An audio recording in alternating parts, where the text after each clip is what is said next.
VisualPony the narrator. Reading for you since 2013. The Lunar Cypher, Chapter 5, Divine Intervention.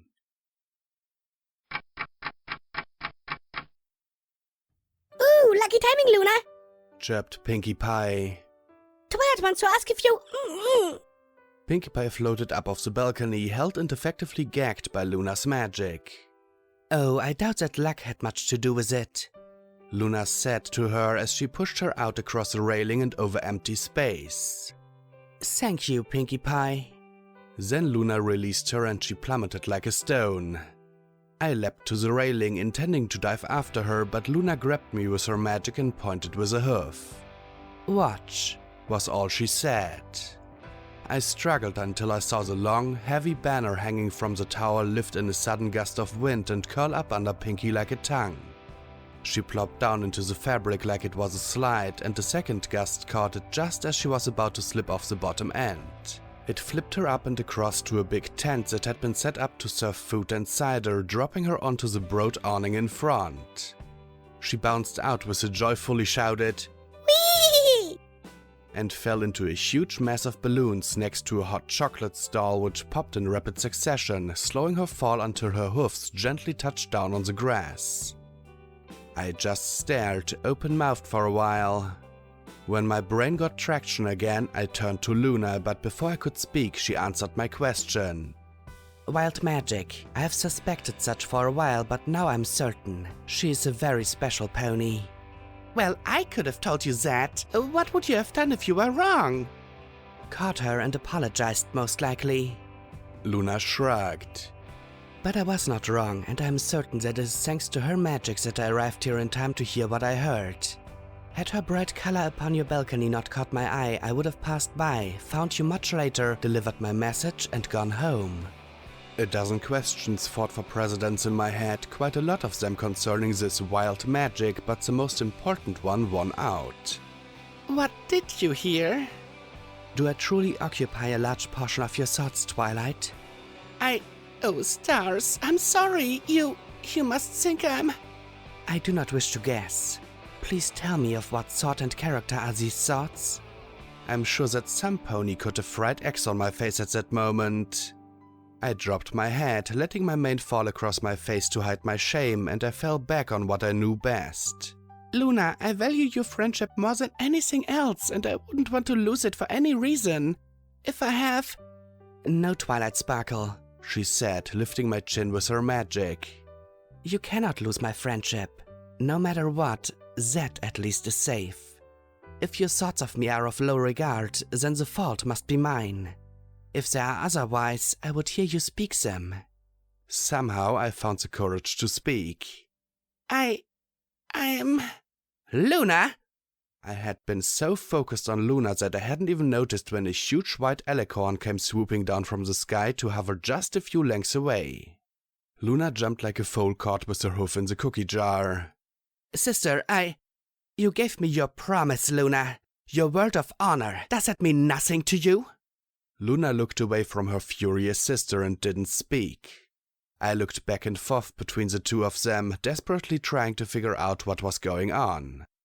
Was it the rumor that had made Celestia so angry? It's not true, I blurted out. We didn't do anything. It's all nonsense. I would never... Luna vanished in a violent blast of magic that nearly knocked me over. What? I looked up to where Celestia still hovered just out of reach. I'm sorry for this, Twilight. My sister has abused her position and her power. I will see to it that she apologizes to you when she... No, wait. Please believe me, Celestia. That stupid rumor isn't true. Luna... I know that, Twilight. Luna herself told me what happened. At that point I was so confused that I couldn't come up with a coherent question. I suppose my utterly lost expression conveyed that well enough because Celestia sighed and lowered herself to the balcony. Tell me, Twilight, she asked as she shuffled her wings closed. Do you have feelings for Luna? Romantic feelings? My face went flaming hot again, but lying to Celestia was something I was utterly incapable of. I think so, yes. When did you become aware of your feelings?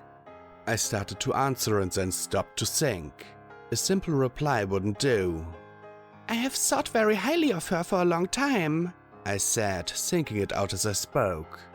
She's helped me so much and been a good friend. I guess it's just recently that my feelings... Oh, flaming stars, I just can't put it any other way. I love her. I've only just figured it out or admitted it to myself or whatever. I don't know when or how or why my admiration became love, but it did. Slowly, Celestia said, nodding. over the past year or so? She knew something. A cold feeling started creeping up my spine. Yes, I suppose that's just about right. Why? Celestia dropped her gaze, and for a moment she looked so sad that I wanted to comfort her. Twilight, the last thing in the world I want for you is to be hurt. But better a small shock now than a greater disappointment later. You see, you have come to feel as you do for Luna because she intended that you should. I gaped for I don't know how long before I gasped out. What? Twilight. She turned to me and looked me straight in the eyes. She is older than you. Much, much older. She has knowledge of the desires of ponies that may surpass my own. And now I have discovered that she is willing to use that knowledge to... There's no nice way of saying this. To manipulate your feelings. But that means she does want me. That means I can... She deceived you, Twilight. For a score of moons, she has subtly guided you away from any other pony you showed interest in. She pushed you towards others she knew would disappoint you. She interfered in your life for her own selfish desire. I thought about that for a moment after I got over the little jolt that ran through me at Celestia's use of the word desire. There was one thing that occurred to me. Something awful. Did she use any spells on me? I asked, dreading the answer. Celestia looked shocked. Oh no, Twilight, she swore to me that she hadn't done such a thing and I believe her. She visited your dreams but never abused that power. Or did she? I almost dropped to my knees with relief. No, never. I'm certain of that. After a moment I asked. So she may have manipulated me, but she never coerced me, is that right? Yes, but... Then it's up to me to decide if I should allow myself to be manipulated or not. I was talking more to myself than to Celestia at that point. Twilight, what you did is not... I held up a hoof to silence her. Yes, I had the utter gall to shush the immortal sun. I was that angry. Thank you for telling me all this. I need to think about it and decide what I'm going to do. I'm so sorry, Twilight. I nodded and turned away, trying to control my shaking limbs. After a long, awkward pause, Celestia lifted into the sky and soared away. I stood for a very long time and then, on a whim, I lashed out at the railing of my balcony with all the strength of my two back hoofs. A yard of the golden crystal shattered like glass and sprayed out into the air. I caught the pieces with my magic and put more inertia into them so that they shot up and over the distant forest. It wouldn't have done to spatter the partygoers below with expensive gravel. It didn't make me feel any better. I went into my room and flopped down on the bed, then stared at the ceiling and chased my thoughts and emotions around and around until I fell into a fitful sleep.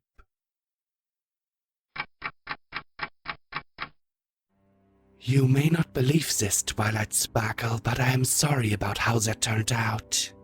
Oh, suffering stars, can't I even get some peace in my dreams? Forgive me, Twilight, the nightmare said. I'll leave you alone.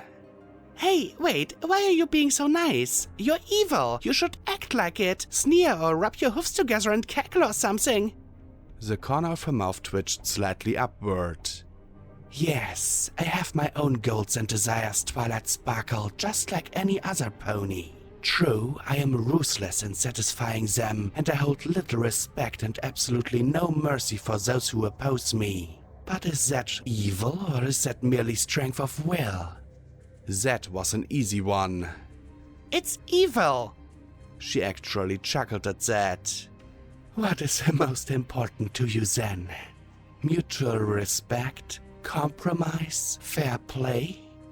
Those fancy rocks you and your friends used to wear? All that rubbish? It isn't rubbish. Those things are the basis for harmony. It's what makes for the best life for the most ponies. Luna doesn't believe that. Oh, don't you dare.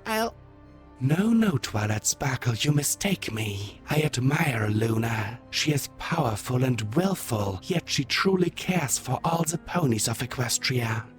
She shepherds their dreams with great devotion to the task. No pony could ask for a better regent of the night. The nightmare turned towards me and took a few steps to close the gap between us and continued in a softer, almost confidential voice. But she does not make the mistake of putting herself on their level.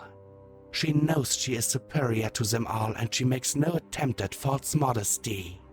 Any mere pony who pits her will against Luna's will not get calm discussion or debate. Luna is a goddess and doesn't like the taste of compromise, let alone defeat. You know it's true. So, where are your egalitarian ideals in her heart?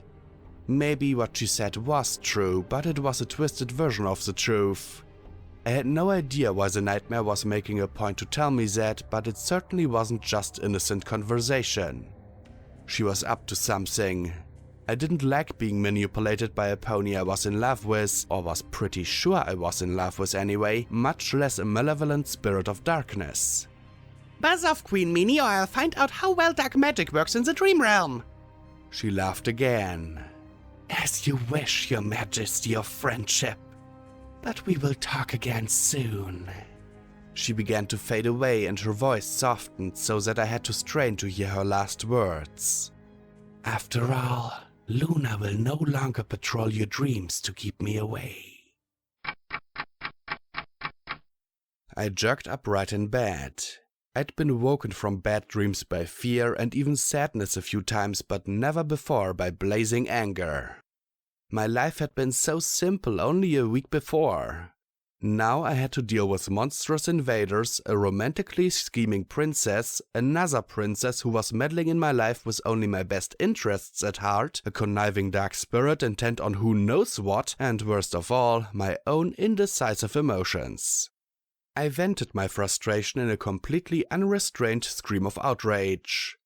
The two guards outside my door burst into my room, spears quivering in the grip of their magic.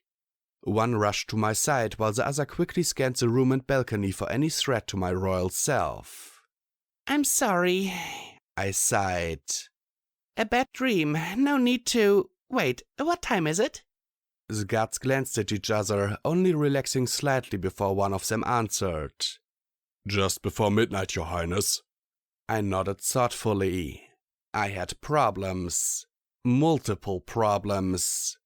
The best way to work through an overwhelming load was to address one item at a time, starting with the most critical, and my heart told me which one that was. Good decisions are based on good information, and since this was a matter of love… No, not Cadence, not yet. Right then I needed some advice on a much less romantic level. I needed some pony with practical relationship experience who wouldn't flinch at giving me a straight-out, even blunt evaluation of the situation. The choice was obvious. I sent for one of my hoof maidens. Miss Timon, would you see if a particular pony could be found and brought to me? She's certainly still awake and at the party. Of course, Your Highness. Blue coat, golden yellow mane cut short, with 3 puzzle pieces as her mark. Wasn't wearing anything the last time I saw her. Her name is Jigsaw. Yes, Your Highness. She curtsied and left. I've got a really good staff. Jigsaw was at my door not 15 minutes later. I thanked Miss Timon and closed the door. Just as a precaution, I cast a silencing privacy spell over the room.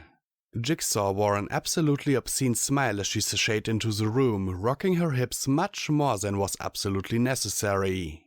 Well, well, invited to the royal bedchamber in the middle of the night. Lucky me.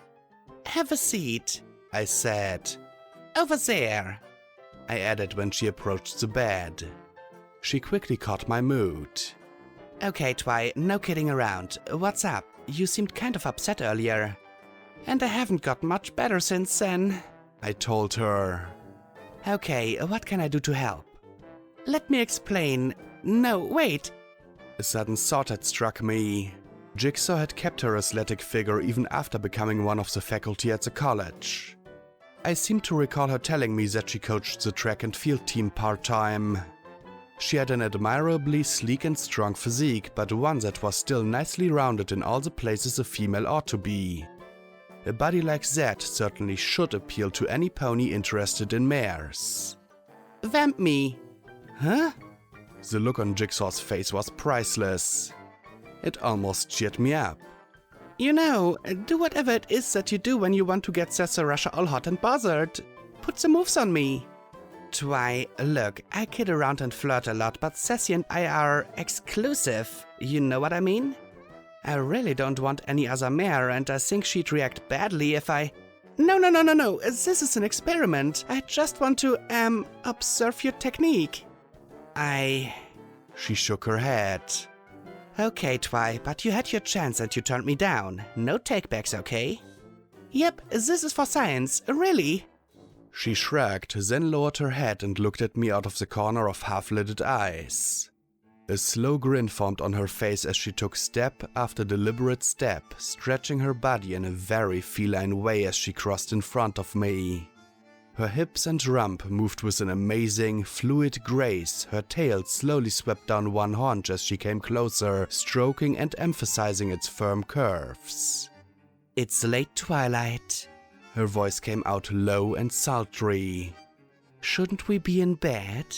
She arched her back, making the long sweep of muscles from her shoulders to her flanks dance beneath her skin. In bed. Together? Nothing. Oh sure, I got a lot of information from the display. Jigsaw was undeniably, objectively gorgeous and really knew how to accentuate her sex appeal. What I'd always assumed to be bedroom eyes turned out to be under the kitchen sink eyes in comparison to her performance. But there was no spark, no desire. It was weird. I was either gay or I wasn't. Isn't that how it worked? I picked up a pad and a pencil and scribbled a few lines. Then I made a short checklist. My friends pretty much covered the range of normal, healthy female body types, so...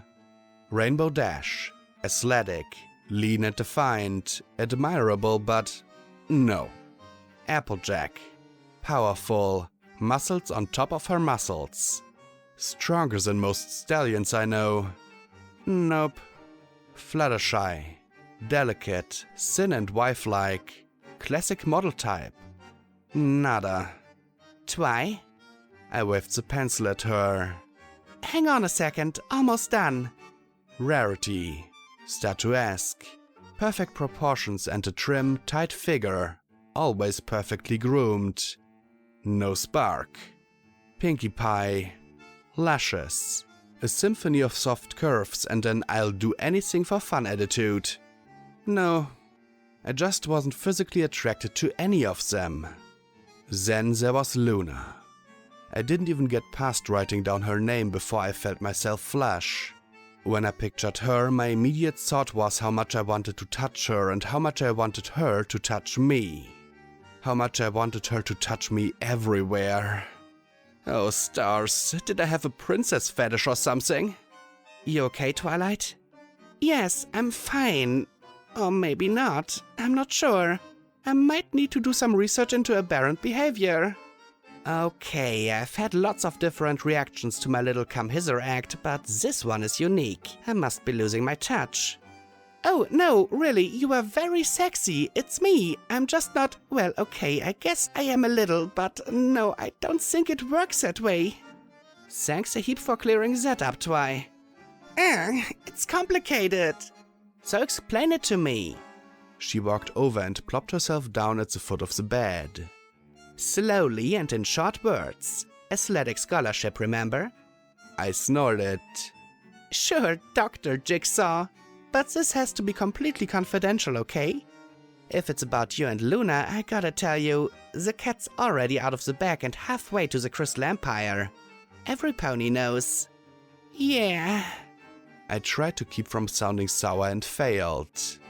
And like a lot of things that every pony knows, it's wrong. Nothing happened between us. She shrugged. Okay then, you have my word, Your Royal Highness. No gossiping. I released a breath I didn't know I was holding and tried to find the right words. So, yes, I am in love with Luna. I glared at Jigsaw. If you laugh, you're leaving here with a burnt stub of a tail. I wouldn't dream of it, Twi. Really? And for a wonder, there was no levity or mockery in her voice. Go on. But I don't know why I love her. It's all so sudden and I don't even think I'm really gay. Look. I held up the notepad so she could see it. Given the cross-section of body types. Jigsaw snorted and pushed the pad away. You're kidding, right? You can't explain love with charts and graphs, Twilight. What?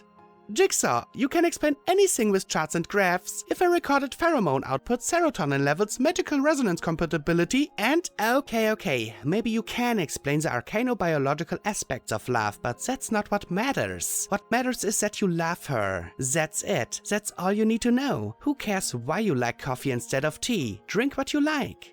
I'm not sure I was entirely comfortable with the subtext of that metaphor, but I understood what she was getting at. Well, I suppose you have a point. I'm hearing a button there somewhere. Jigsaw prompted.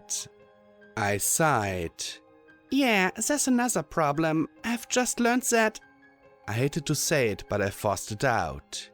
She manipulated me into it. Okay, so I feel what I feel, but I'm also pretty angry about being tricked into it. I don't know what I should do. Can I trust her? Will she be honest with me in the future? Or should I deny my feelings out of... I don't know, pride?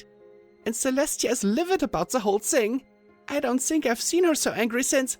Whoa there, princess, Jigsaw said, holding up a hoof. First of all, Celestia is upset over this. That's nice. Go buy yourself a sun hat and concentrate on the important stuff. I sputtered in outrage, but Jigsaw kept on going. The feelings of your friends are important in this, but unless you're going to hold a vote among them, you owe them consideration, not control. Unless you're willing to make yourself miserable to suit other ponies' notions of what ought or not to be, you need to put your own happiness first. But what if I'm wrong? This whole thing is so weird and so sudden. What if it's just an infatuation? What if... Okay, Twi, Jigsaw interrupted, grimacing. I didn't want to tell you this, but I know a little more about the situation than I let on. There was a royal edict directly from Canterlot that was posted at the town hall this evening. I read it just before I came up here. A feeling of dread descended on me. What did it say? Your problem is kind of moot, because you're never going to see Luna again. Celestia has banished her. I felt like I'd been torn open from breastbone to belly. What? No, it's not true. Oh, please, no. It's a lie. Twilight, it's a lie. There's no edict. Snap out of it. Jigsaw grabbed me roughly by the shoulders and shook me. What? Nausea swept through me. Then anger. You... Yes, I made it up. Calm down. It's okay. Jigsaw released me from her magical grip and stepped back. I'm sorry I had to do that, Twilight, but now you know for sure, don't you? You wouldn't have set your bed on fire for a mere infatuation, would you? By the way, you really ought to put that out before it spreads. I looked up to see flames eating at the canopy above my bed and instinctively stuffed them out of oxygen with a simple small shield spell. I was still angry, but no longer on the verge of doing something foolish. You deliberately lied to me? That was cruel, Jigsaw. She nodded. Yes, and I hope you'll forgive me, but I think it was necessary. If you weren't in love with her, if you were fooling yourself, you would have been unhappy and you would have moaned about how unfair it all was, but you wouldn't have felt like the world had ended. So there's your solution. Wait, what? My solution? Did you skip a step or two? Pepper ginger, Twi, I never thought I'd have to spell things out for you. Jigsaw rolled her eyes. You really love her, so go be with her. Screw Celestia, screw your friends, screw your whole little treehouse kingdom. Go get your girlfriend and make sure she knows you love her. I wanted to leap out of the window right then, but a last nagging thought held me back. But she She deceived me. She maneuvered me into this. Oh, come on. You don't think makeup and a sexy dress are maneuvers? Some buff stallion just happens to pick the exact moment you walk by to lift that heavy wagon load of hay bales or slowly wipes the sweat off his big, broad shoulders. Ever seen a mare accidentally spilling a drink over a rival who's getting a little too close to the pony she fancies? It's all maneuvering and deception. That's a game, Sparkle Pants. Are you gonna toss the whole thing cause it isn't exactly nice and fair? Jigsaw grabbed me with her magic and dragged me over to the balcony. Yeah, it might end up as a big mistake, a total disaster, or it might be absolutely fantastic, but you'll never know if you don't give it a shot. She dropped me and picked up my crown from the nightstand and floated it over. I'd bet anything you don't even own a sexy dress, so this will have to do. She crammed it on my head and gave me one last shove towards the night sky. Go get her, princess! I crouched to leap and then turned back to look at Jigsaw over my shoulder. You're amazing, you know that? Yeah. A slow smile crept over her face. I know. Author's note. Huge thanks to my editors for this chapter, Academic Pony and Seduce. They put up with me swapping enormous chunks of text around, skipping important moments, and determinedly misspelling loose every chance I got. By the way, Seduce insists that Jigsaw's dialogue should be read in Scarlett Johansson's voice. He's obviously a genius. Credits. You have been listening to The Lunar Cypher Chapter 5. This story has been narrated by VisualPony. Sound effects were provided by freesound.org. Music was provided by the YouTube Audio Library. I am very sorry that this chapter was delayed, but I was at GalaCon and when I came back I recorded this chapter. Thing is, when I sat down last week on Tuesday to edit it, I noticed that the original recording of this chapter was horrible in terms of quality because the settings on my mic had been changed. I found out pretty soon why that was. Someone, not looking over to my stepbrother, had borrowed my microphone and other equipment to have a better audio quality in TeamSpeak while playing Battlefield. Okay, so very sorry for that. If you want to support me, there's a Patreon link in the description. Every dollar helps to keep me going. Thank you very much. Sincerely yours, VisualPony.